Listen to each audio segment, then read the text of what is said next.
Hi friends, எல்லாரும் எப்படி இருக்கீங்க? Hope everyone is doing great. So welcome to the channel. நம்ம சேனலில் பார்த்தீங்கன்னா இது ஒரு small ride Ambur to Yelagiri போகலாம் அப்படின்னு சொல்லிட்டு. ஸோ நீங்கள் ஃபர்ஸ்ட் டைம் வந்து ஏலகிரி போகிறீங்கன்னா நான் ரூட் மட்டும் உங்களுக்கு சொல்கிறேன் எந்த அளவுக்கு ஈஸியாக போகலாம் அப்படின்னு சொல்லிட்டு. இது பார்த்தீங்கன்னா நம்ம ஆம்பூர்லேருந்து வரும்போது இந்த பிரிட்ஜுக்கு அடியில் தான் நீங்கள் கட் பண்ணி போகிற மாதிரி இருக்கும். ஸோ இதோட ஸ்மால் ரைடு தான், மேக்ஸிமம் வந்து ஒரு 40 கிலோமீட்டர்ஸ் தான். ஜஸ்ட் ஒரு மார்னிங் ரைட் போகணும் போல் இருந்தது, அதனால தான் ஸ்டார்ட் பண்ணிட்டு நான் ட்ராவல் பண்ணிகிட்ருக்கேன்.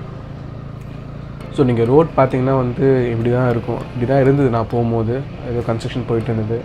அண்ட் இந்த டைம் நீங்கள் லெஃப்ட் சைடில் பாருங்களேன், இது ஆக்சுவலாக வந்து ஒரு கோல்டன் ஹவர் அப்படின்னு சொல்லுவாங்க. காலையே ஒரு 5:30 6:30 அந்த மாதிரி.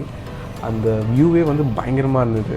கேமரா கண்டிப்பாக ஜஸ்டிஃபை பண்ணாது. அட்லீஸ்ட் என்னால் என்ன காமிக்க முடியுதோ அதை நான் உங்களுக்கு காமிச்சிட்ருக்கேன். நீங்கள் பைக் கார் எதில் வந்தாலும் இதே வழியாகவே நீங்கள் போகலாம். ஸோ மெயினாக பார்த்தீங்கன்னா அந்த பிரிட்ஜு கட்டியில் வந்ததுக்கப்புறமா இங்கே வந்து ஒரு டேர்ன் மட்டும் கட் ஆகும். இதுதான் அந்த ஒரு ஜங்ஷன் பாயிண்ட் மாதிரி ஆக்சுவலாக. இதுக்கப்புறம் நீங்கள் ஸ்ட்ரைட்டாக போனீங்கன்னா உங்களுக்கு ஜஸ்ட் ஒரு 1 கிலோமீட்டர்லேயே உங்களுக்கு மலை ஏற ஆரம்பிச்சிடும். ஸோ ஹில்ஸ் மட்டும் நீங்கள் பார்த்தீங்கன்னா ஜஸ்ட் வந்து உங்களுக்கு ஒரு 13 கிலோமீட்டர்ஸ் தான். மொத்தமாக நீங்கள் ஒரு 25 மினிட்ஸில் அந்த ஹில் ஏறிடலாம். இந்த இடம் தான் கரெக்டாக உங்களுக்கு ஹில் வந்து ஸ்டார்ட் ஆகும். இங்கேருந்து மேக்ஸிமம் ஒரு 13 கிலோமீட்டர்ஸில் மேலே போயிடலாம். ஜஸ்ட் மார்னிங் ரைடுக்கு வந்து நல்லாயிருக்கும் அப்படின்னு சொல்லிட்டு தான் ரைட் பண்ண வந்துட்டு இருந்தேன். இப்போ ஆக்சுவலாக இந்த ஹில்லில் நான் ஏறும்போது பார்த்திங்கன்னா வந்து நிறைய பேர் வாக் பண்ணி கீழே இறங்கிட்டு இருந்தாங்க. ஸோ பசங்க, சின்ன பசங்களாம் பார்த்திங்கன்னா ரைச்சில் வந்துட்டு இருக்காங்க இல்லையா, எல்லாமே ஒரு மார்னிங் வாக் மாதிரி வந்து போயிட்டு வந்துட்டு இருந்தாங்க.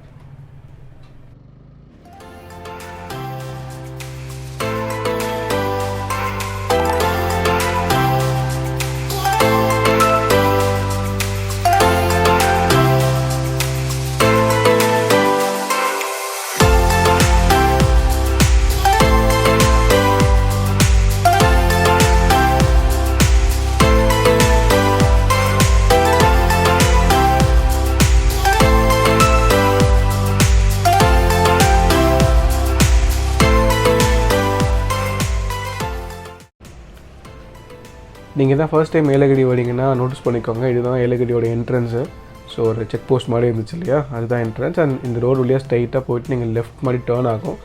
இந்த டேர்னில் இருக்க ஒரே ரோடு தான் ஆக்சுவலாக ஏலகிரி ரோடு. அண்ட் இதுதான் மொத்த நீங்கள் மெயின் இடம்னு பார்த்தா அது மட்டும்தான். அண்ட் அதுக்கப்புறம் நீங்கள் எதனா உள்ளே போகணும் அப்படின்னு சொன்னால் இந்த டேர்ன் வழியாக போனால் தான் உண்டு. இந்த டேர்னில் மெயினாக பாருங்கள், இப்போ ரைட் சைடில் வந்து ஒரு சின்ன கடை மாதிரி வருது இல்லையா, ஒரு ப்ளூ கலர் ஷட்டர் போட்டு, அந்த கடையை நோட் பண்ணிக்கோங்க. அந்த கடையில் காலைல பிரேக்ஃபாஸ்ட் நான் வந்து சாப்பிட்டேன், இட்லி தான் சாப்பிட்டேன். வேறு லெவலில் இருந்தது அந்த இடத்துல. ஸோ நீங்கள் வந்து எனக்கு மறக்காமல் அங்கே ட்ரை பண்ணி பாருங்கள்.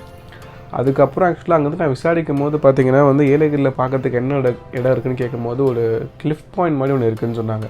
ஸோ அங்கே ஜஸ்ட் வந்து போய்ட்டு ஒரு ஷார்ட் மட்டும் எடுக்கலாம் அப்படின்னு சொல்லிட்டு தான் சும்மா எடுத்துகிட்டு போயிருந்தேன். இந்த இடத்துல யாருமே இல்லை ஆக்சுவலாக. மார்னிங் டைம் இருந்ததுனால ரொம்ப ஏர்லியாக போனதில் யாருமே இல்லை. ஹாய் எவ்ரிவன், எல்லாம் எப்படி இருக்கீங்க? Hope everyone is doing good. So இப்போ நம்ம வந்து ஆக்சுவலாக ஏலகிரி வந்தோம் இல்லையா, மலை மேலே வந்துட்டு ஏலகிரியில் வந்து பெருசாக பார்க்குறதுக்கு வந்து ஸ்பாட்லாம் எதுவும் இல்லைங்க. அதனால் வந்து நம்ம என்ன பண்ணலான்னா, இங்கே வந்து மேப்பில் பார்த்தேன், சரி ஓகே ஏன்னா வியூ பாயிண்ட் மாதிரி இருக்கா அப்படின்னு சொல்லிட்டு. அப்படி பார்க்கும்போது கரெக்டாக ஏலகிரி மெயின் ஜங்ஷன்லேருந்து ஒரு 1.5 கிலோமீட்டரில் வந்து ஒரு வியூ பாயிண்ட் இருந்தது. ஸோ அது கூகுள் மேப்பில் பார்த்துருக்கேன். ஸோ அப்போயே மேலே எப்படி இருக்குன்னு பார்க்கலாம். ஆக்சுவலாக நல்லா இருந்தால் உங்களுக்கும் காமிக்கிறேன். அது கேட்கும் போது அது பேர் என்ன சொன்னாங்கன்னா இலாவூர் கிளிஃப் வியூ பாயிண்ட் சொல்லியிருக்காங்க. ஸோ அதுதான் இங்கே இருக்குதுன்னு நினைக்கிறேன். ஜஸ்ட்டு நம்ம வந்து பார்த்திங்கன்னா இங்கேருந்து ஒரு பைக் இங்கே ட்ராப் பண்ணியிருக்கோம். இந்த வழியாக தான் நம்ம வந்தோம். ஆக்சுவலாக இங்கே வந்துட்டு பார்த்திங்கன்னா பைக் எக்ஸாக்டாக இங்கே ட்ராப் பண்ணியிருக்கோம். இங்கே ட்ராப் பண்ணிவிட்டு இந்த வழியாக போனீங்கன்னா ஜஸ்ட் ஒரு 5 மினிட்ஸ் வாக்கில் வந்து மேலே வந்து கிளிஃப் பார்க்கலாம். அது இப்படி தான் இருக்குது.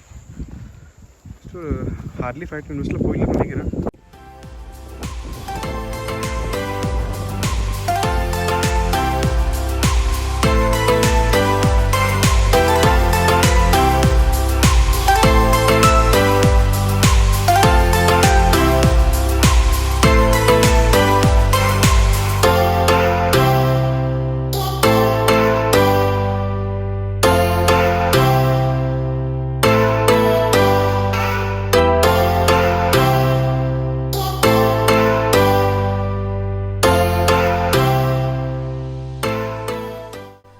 இந்த ஏலகிரி வீடியோ வந்து நான் இங்கே எண்ட் பண்ணிக்கிறேங்க. தேங்க்யூ ஃபார் வாட்சிங்.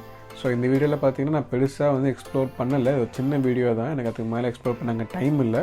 பட் நெக்ஸ்ட் டைம் வந்து உங்களுக்கு நான் என்னோட பிளேஸ் போகிறேன் அப்படின்னா அது நீங்கள் ஃபுல்லாக ட்ராவல் பண்ணுறதுக்கு என்ன பண்ண முடியும், எவ்வளோ எக்ஸ்பென்ஸ் ஆகும், உங்களுக்கு மொத்தமாக வந்து நீங்கள் ஒரு ட்ராவல் பண்ணுறீங்கன்னா எப்படிலாம் வந்து நீங்கள் அந்த எக்ஸ்பென்ஸை கம்மி பண்ணலான்னு சொல்லிட்டு நான் வீடியோ அப்லோட் பண்ணுறேன். அப்கமிங்கில் பார்த்தீங்கன்னா ஒரு மணாலி vlog ஒன்று பண்ணிகிட்ருக்கேன். ஸோ சென்னை டு மணாலி வந்து நீங்கள் ஃபர்ஸ்ட் டைம் ட்ராவல் பண்ணுறீங்கன்னா என்ன மாதிரி எக்ஸ்பென்ஸ்லாம் நீங்கள் ஃபேஸ் பண்ணுற மாதிரி இருக்கும், அது மொத்த டோட்டல் வந்து அந்த ட்ரிப் எப்படி நீங்கள் பிளான் பண்ணலாம் எல்லாமே நான் அப்லோட் பண்ணுறேன். ஸோ சேனலுக்கு ஃபர்ஸ்ட் டைம் வரீங்கன்னா சேனல் சப்ஸ்கிரைப் பண்ணிக்கோங்க. அடுத்தடுத்து நம்ம சேனலில் வந்து moto vlogs and travel vlogs மாதிரி நான் அப்லோட் பண்ண ட்ரை பண்ணுறேன். ஸோ கண்டிப்பாக உங்களுக்கு பிடிச்சிட்டு இருந்தால் சேனலுக்கு சப்போர்ட் பண்ணுங்கள்.